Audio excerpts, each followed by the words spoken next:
see the KT fans still out here in force after a back and forth start, we can say, here in summer, whereas the Dalman fans still looking to get things started. Not the best start here at 0-2, but I feel like the fun part about this matchup is that either team could really win coming in and prove a thing or two to all of us watching. So I'm just waiting to see who that team is going to be.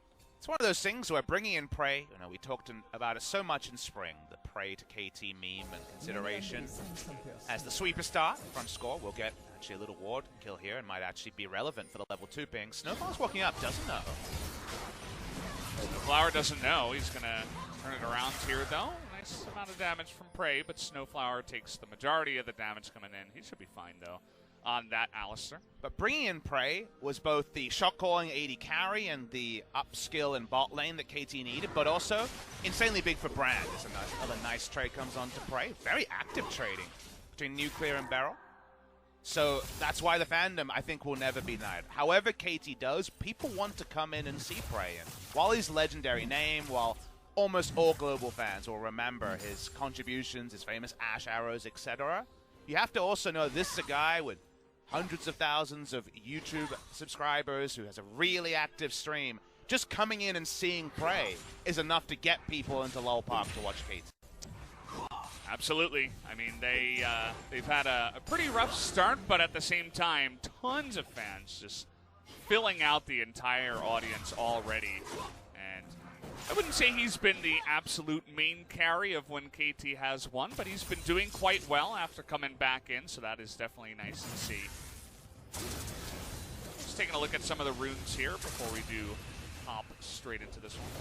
When you Prey, people will judge you if you play poorly in your first few games of why did you bother coming back, but the full kind of answer to that, whether it was a good or bad decision, is written later, right? It's written in history and in retrospect rather than week number 2. I think so far, like you say, he's been competitive, which already is a good start, and theoretically, he should only get better. Yeah, so it'll be nice to see his kind of re-evolution, perhaps, is one way to put it. His return back. His second return back, right? Yeah. That's true. You weren't around in the 2014 OGN Champions days. He did actually announce his retirement halfway through 2014, then come back to qualify for the LCK's first split, spring, on then the GE Tigers. It's so hard to remember which damn name the Tigers were using. Benny on the split.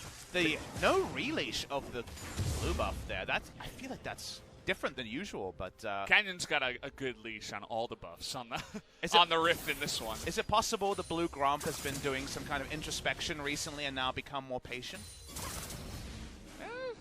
Maybe for Canyon. I feel like, you were talking about how it's not Canyon's typical kind of jungler to steal away, but the steal is real up against Score taking the Gragas, but he's made it work in an aggressive way anyway, which is really cool to see. Not, of course, the most important buff for Score by any means. Doesn't need it, but it does mean a level 3 to 4 disadvantage. More interesting point coming later as the consistent re-invades can happen.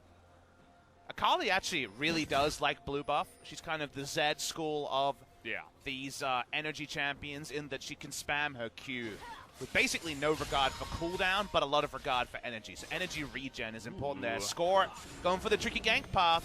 That's what Snowflower. They have all their summoners, but they're trying to burst them down, and down will go Nuclear. An early gank here from Score. You talked about Score and Prey playing together. They make the play happen at first blood. And that's the sort of salvo you want to sound after your blue buff was stolen in front of your face. Lovely combination there between Prey and Score. Never played a professional game together. The only time they've ever played on stage was, in fact, at All-Star 2015. Both voted in for the Korean national team all those years ago. So now they are going to be regular allies, and we get to see good synergy between the duo lane and the jungler.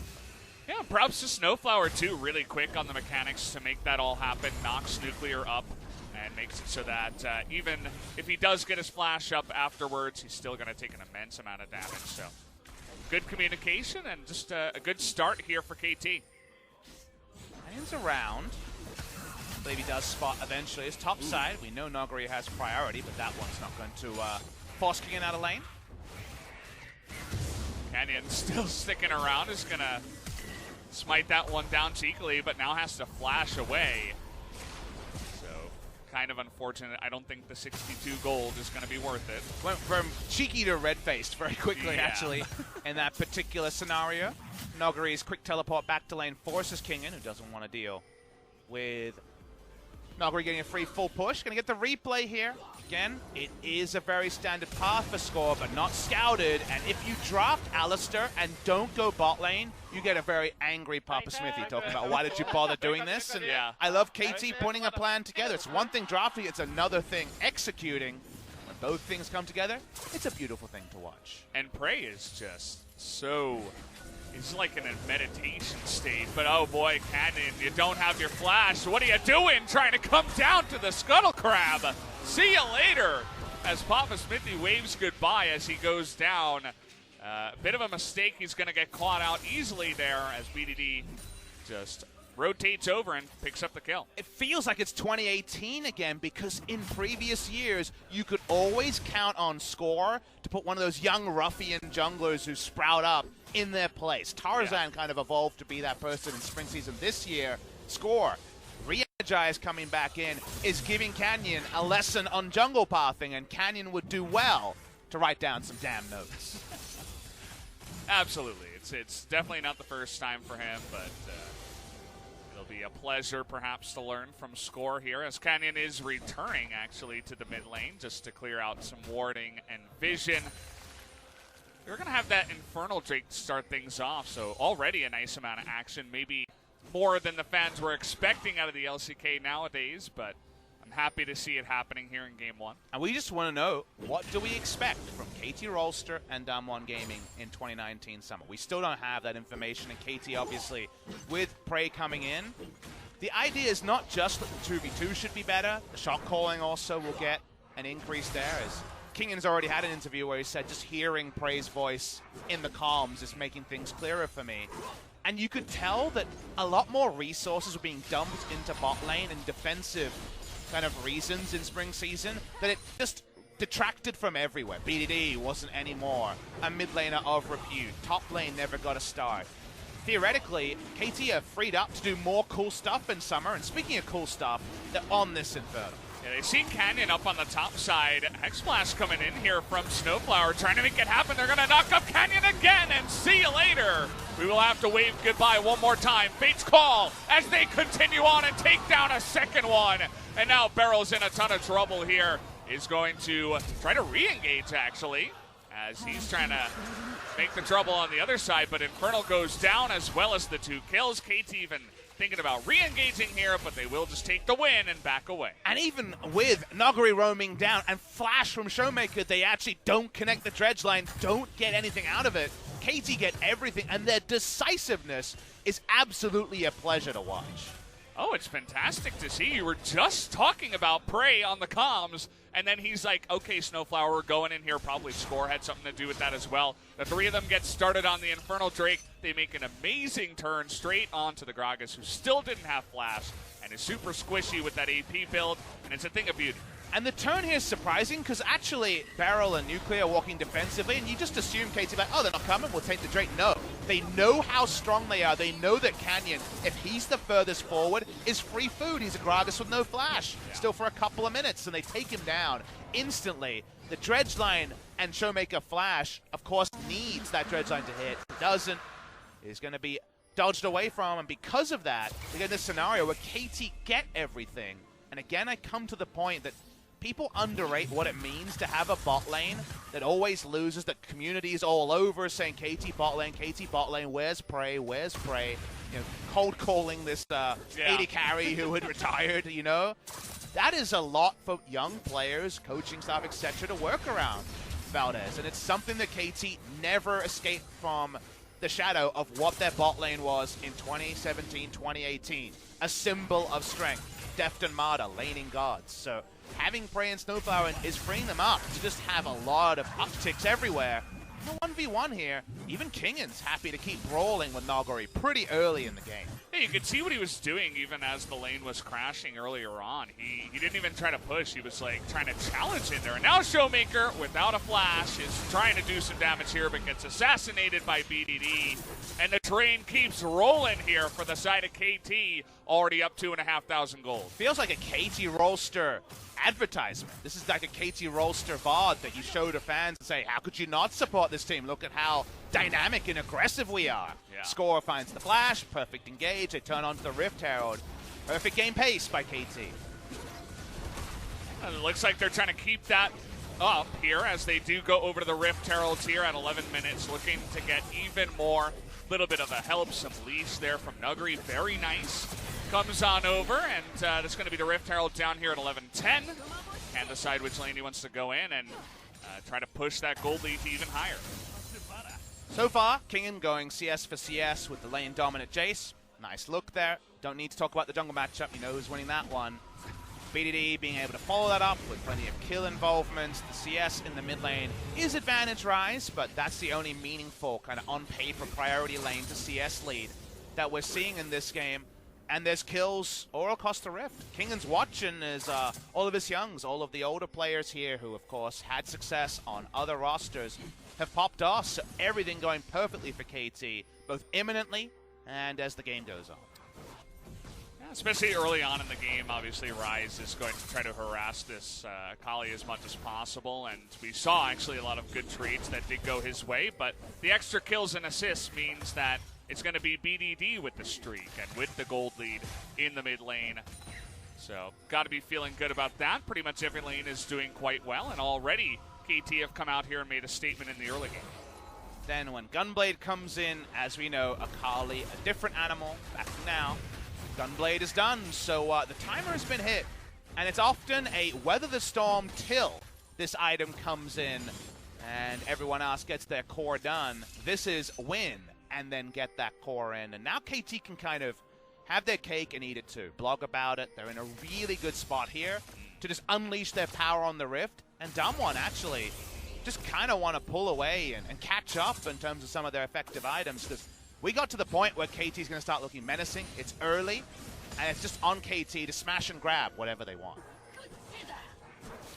Still waiting on Score to use that Rift Herald. We haven't seen him go for that just yet, but now he's pathing up to the top side and wants to steal out the red, actually. Canyon waiting here in the mid lane, so won't be in position to go for that. We see a lot of go pings up in the top side, too, maybe thinking about red into a dive up in the top side. Let's wait and see, as Score and BDD are now rotating on up to the top here, but not much of a wave outside of that canyon, or the cannon rather. So maybe just the Rift Herald to come in and get King in a couple of plates. It definitely makes sense to give the champion that can overwhelm team fights later the gold at this point in a tough laning phase. Diving the Jace actually a lot harder than it used to be because you can't tank with the Aatrox freely like you did it before. Yeah. So a lot more required there. They back away. Prey and Snowfire playing weak side for now. I imagine Prey has the gold for his Way of the Ruin King, but just hasn't been able to back for a while. Seeing the bot lane Drake being taken means that KT look for a dive, and at minimum, they should be able to zone away Nuggery. Yeah, I agree with the good read here. Not sure exactly how he was able to get it, but with that play, they don't even have to get the kill. They just come in and get a nice amount of extra damage, the extra charge with the Rift Herald, and now that top tier 2, which is kind of a luxury, but it gets a little bit lower, and you have an opportunity to continue that push a little bit easier the next time around. You can see the plates for the side of KT, all 5 in the top lane, but some plates going the way of Damwon actually in mid and bot. Kozov scores great jungle pathing. We have a game that is very different to how a lot of games flow in kind of 2019 standard meta, because what we almost always see, Valdez, and we'll see it multiple times today, is a strong side of the map for one team, and then on the other side of the map, that's where the enemy team gets their advantages. We can't split the map like that in this game. Yes, Damwon Gaming stopped a perfect game by taking an Ocean Drake, but it got more objectives topside for KT Rollster overall, and when you pop off like they have, and in the kind of weak lane, which was the top lane, you're going CS for CS, KT get to have their cake and eat it too, and because of that, we're now in this scenario where Damwon have nothing to show for their first 15 minutes apart from, well, the game isn't over. Yeah. And that's kind of a concern, because now, if they botch an execution from here, the chances of just an unassailable lead for KT rather than a significant one are becoming higher. It certainly does feel that way. I'm just looking forward to KT that have drafted this super go comp with all 5 of them, basically, including the AD carry, from ahead, trying to force these team fights and just how one-sided it can be. It was the first time we've seen Alistar come in, but I'm excited to actually see Alistar and Aatrox go in together and all the knockups and synergy that you can have there.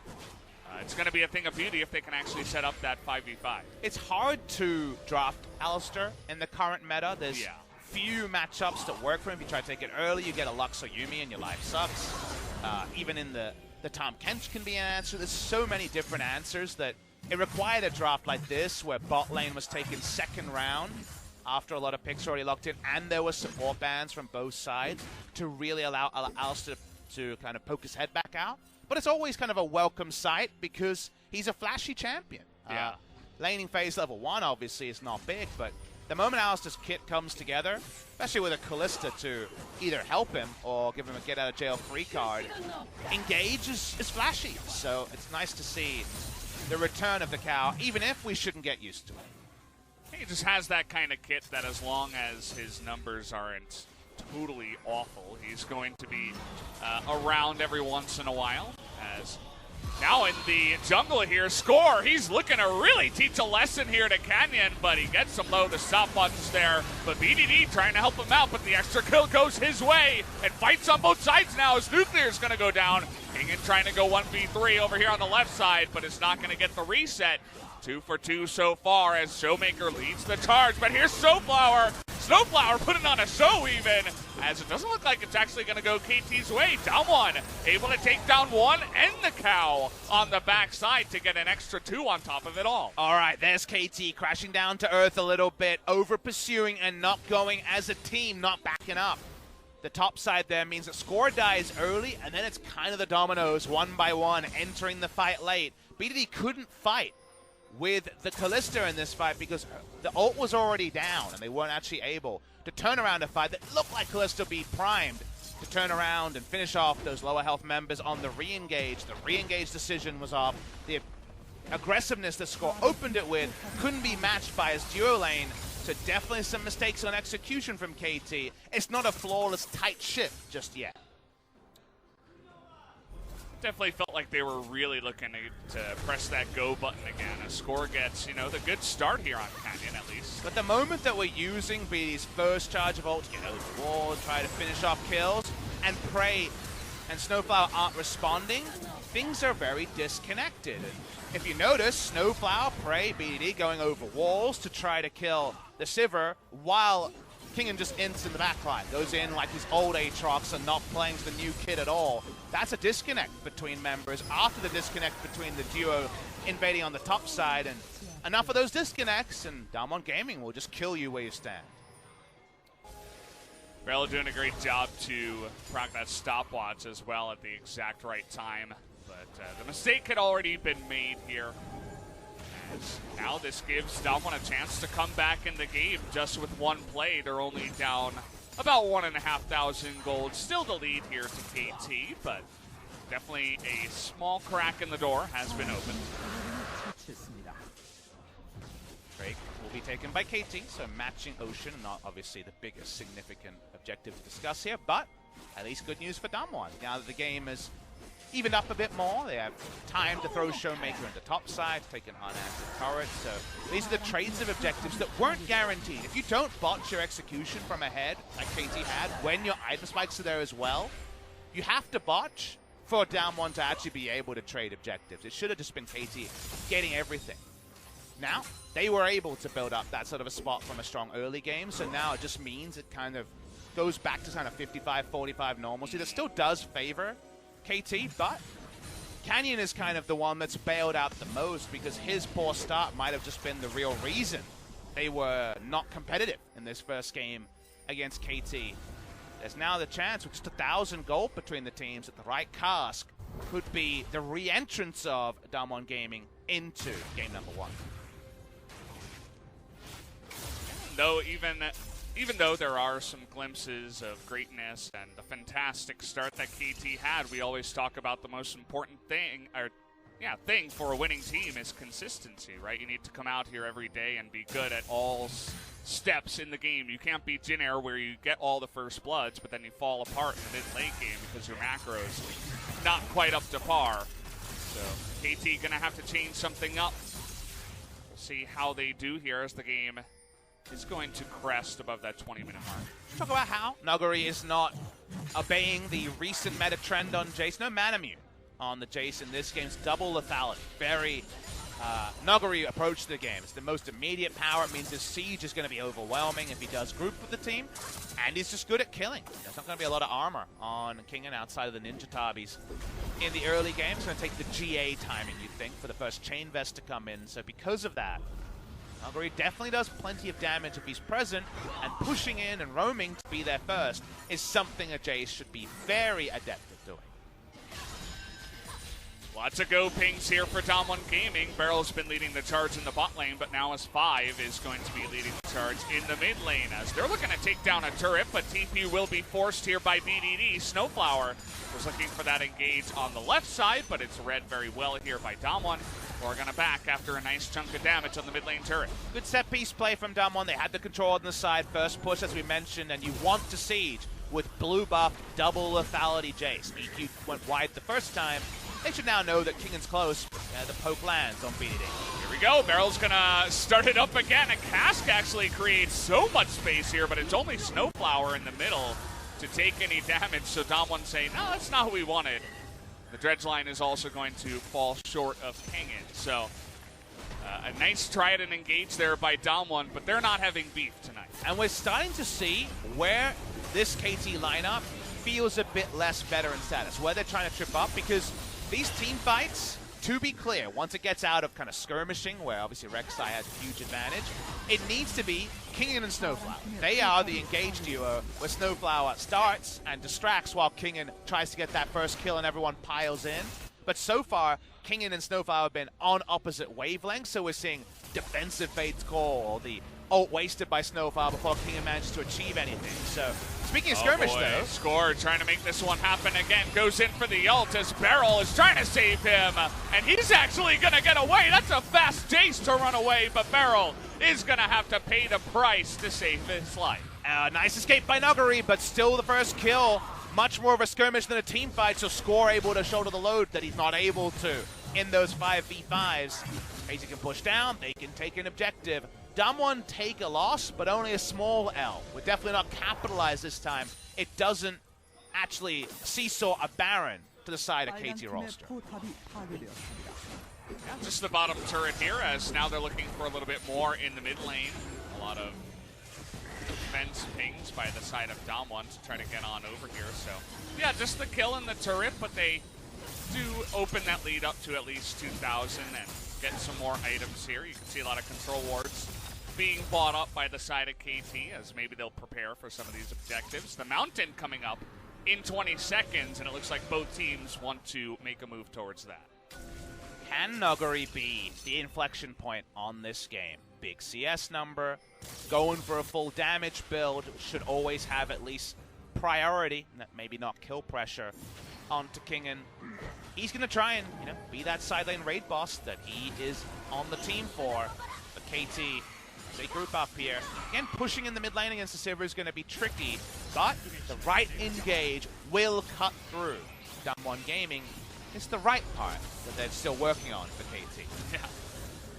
Both the teams, struggling to really get that big engage that opens up the door to this game wide open. Just the crack in it so far, as now Damwon posturing over on the right side, but good spread out positioning from KT, not giving anything up just yet. As now they're actually bunching up here in the bush, kind of stuck, but they're looking to turn it around as Barrel's going to be burst down immediately.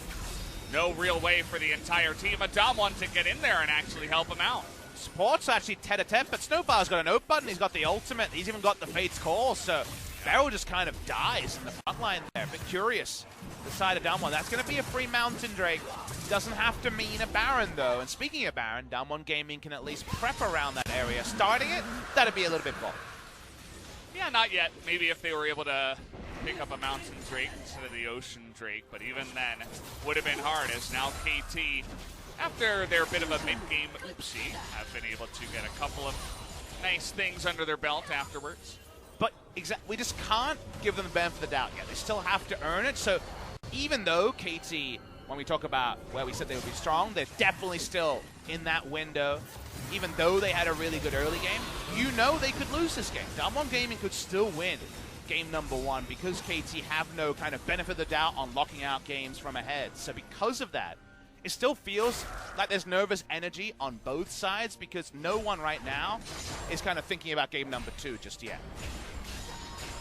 Everybody looking like they're still getting comfortable here on the Rift in game number 1, so both of them still looking for that one big play, as now KT's going to group up as a team and try to clear out some of the vision. I like a lot of their team play in this game so far. It looks like it's very coordinated outside of that one team fight, of course, but we'll see if they can continue with some of the good stuff. As here comes Kingen, just trying to 1v1 on top of Nuguri. Draws out the teleport already from the side of Showmaker, who wants to go in with that Realm Warp. Kingen trying to make a move over the wall, but here comes Beryl up from the top side, or Aatrox with a nice dodge here, but you can't dodge that one, as he is going to be burst down by the 3 of them. A lot of resources used because teleport is down, but they get a kill that makes it all work. Mistake by Nuguri actually ends up being the reason that his opponent goes down. Misplayed the all-in from King in the lane trade pretty severely. Didn't go down the solo kill, but you definitely saw a slight difference, and a solo kill could have happened. But it's lapped up at the cost of Showmaker's teleport. So let's wait and see if Damwon Gaming can actually continue to play around this, or whether KT can use what will be double TP advantage very shortly. We'll see how they do here, as now Prey and Snowflower trying to make a move in. And you were talking about all those no buttons for Alistar. Every single time Damwon see him, they're like, well, nah, we'd rather not. We have all this engaged in our lineup with the Nautilus and the Gragas, all that stuff, even a Flash Rise, but there's no point in doing that to the Alistar, who so far has been in a good position towards the front. Our Splash just off cooldown. Hex Splash turns into the regular Flash as we mention it. KT want to make this game around a Baron. It's Baron turn. Speaking of turns, it is. The ult comes in, but where's the damage from KT? As Damwon are still all full health bars until Beryl goes down. But you can see that bouncing damage now. Look at all the health bars for KT. They're so low. And here comes Damwon trying to turn it around. Looks like they'll just get Kingen on the backside, as everybody else was able to escape. KT had to invest so much of their health bars to get that primary kill on Aatrox that for one of the few times Aatrox getting access to his blood well wasn't relevant. Prey was on about 10 HP the moment that first kill came in for the Aatrox, and Snowflower was chunked out heavily for the turn. So while the turn looked decisive, again, the damage behind the CC wasn't there. Watch the replay here. As Snowflower, it's a very nice bait, right? He takes damage and then re-engages. But where's the damage on this? Prey's not hitting anyone at the start. BD's not there. And Kingen isn't actually sweeping on 3 members in the backline. He's actually late to this fight as well. So the Alistar engage and CC of the front line was disconnected from the damage dealers. Yeah, not much damage coming through, as you were talking about. I was looking at the backline and just how KT took so much damage. It was a myriad of things. It was Jace jumping in, doing the burst to Prey, then the cast came out, and then the ricochet and the bouncing from the Sivir, including her Q. So just a lot of miscellaneous stuff being thrown out there, and chunking out the majority of that KT team means that, as I was saying before, Damwon do have a nice amount of disengage and ways to try to kite them out. Because it's hard team fight Kalista, right? It's so much lifesteal already done. Of course, AoE bolts also apply lifesteal, and a lot of flat lifesteal. I think it's like either 32% or 30% lifesteal, and then the Hurricane to make it effectively more. It's team fight frontline Kalista, but she had no access to the enemy team. Speaking of the enemy team, Okay, I guess we're just going for it as they do bait out a flash there from the side of Prey. He's not wasting any time, and now KT a little bit separated, but they're trying to burst down Nuclear, and they're going to be able to do it as Score is going to get into the backline and get that a very important kill. And now KT continuing to try to go along here, even without BDD, who distracted the Jays. They are able to pick up 3 kills on the back of that fight. Score lying in wait, allow them to get the fight, which ended with Prey free autoing. It ends with that. You know it ends with a KT victory. They should go and turn on Baron. They have a lot of Baron secure here. Smite and Rend available. You can see that Damwon know about it as well. They see the TP there on the ward of their own, but now they're just trying to get this consolation prize of the cow on the backside. We'll see if they can actually do it. Looks like they should be able to. Snowflower, no summoners, no anything, but the cow for the Baron, that's not a trade I'd take. Unless I were on the side of KT, of course. Korean teams only get beef barbecue when they win. A lot more rare in Korea than the pork variant. So, Damwon Gaming kind of understanding this game 1 is slipping away from them. Just want to get some cow where they can. So they take down the Alistair. Baron is done. KT now. They have a lot of threat behind them. BDD disconnected from the Callista. They're going to be fine. Should be just fine as now KT. They really did not want to give up that Mountain Drake. They already had one for the first Baron. How about a second one for the next one? And for their push with the Baron, KT now not the best start in the mid-game, but able to turn things around with this fight. And it's because Score actually had a lot more agency this time. He was already in position on a champion that can find it very difficult to gap close. Prey's not there this time, but the first kill is just Score mostly brawling with the front line, and then Prey can frontline.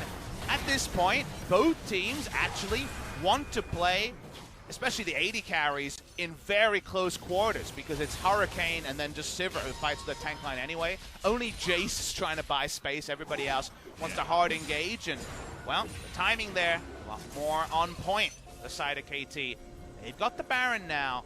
Their siege is certainly pretty abysmal when you talk about the actual champions. When they roll up to a turret, they're much more about turret dive than turret siege with only Akali.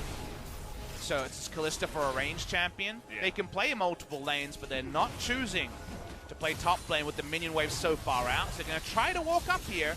No reason for Damwon to back away. Yeah, it's come up. They have Sivir, which is one of the best champions for clearing out waves, especially against Baron. You just throw out a bunch of your stuff, a couple of autos. But look at this minion wave. Because it's being sped up by Kingen, the resulting mid lane minion wave isn't there. So actually Sivir can just walk between waves at the moment, which is not what you want. KT finally have Prey start to bring up the minion wave, but it's too easy. It's one wave by one. Yeah, this is why we talk about timing when we go for Baron pushes, especially up against a team that has so much wave clear. And this is a perfect example of maybe what not to do, as now we're going to rotate down towards the bottom lane. Kingen has been able to push this one in a little bit faster, and Prey is going to get there first.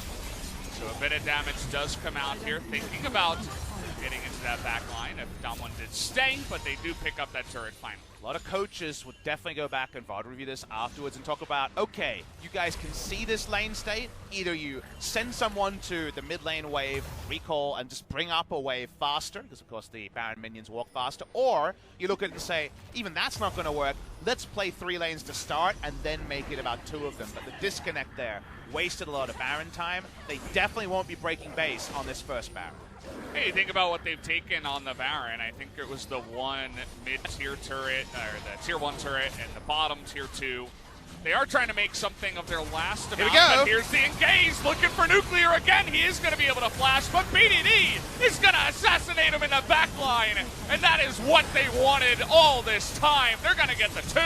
And how about 3 more for the bonus, as Showmaker as well is just barely going to get away with his tail between his legs as KT make the engage happen and should be able to win this game. You've always got the option to brute force with GAs and this much wombo engage. Noguri tries to slide away. He doesn't want to ruin his KDA.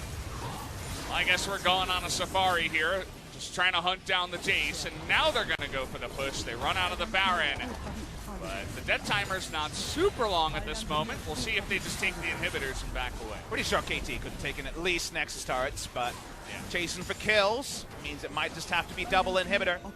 Game timer going to go longer.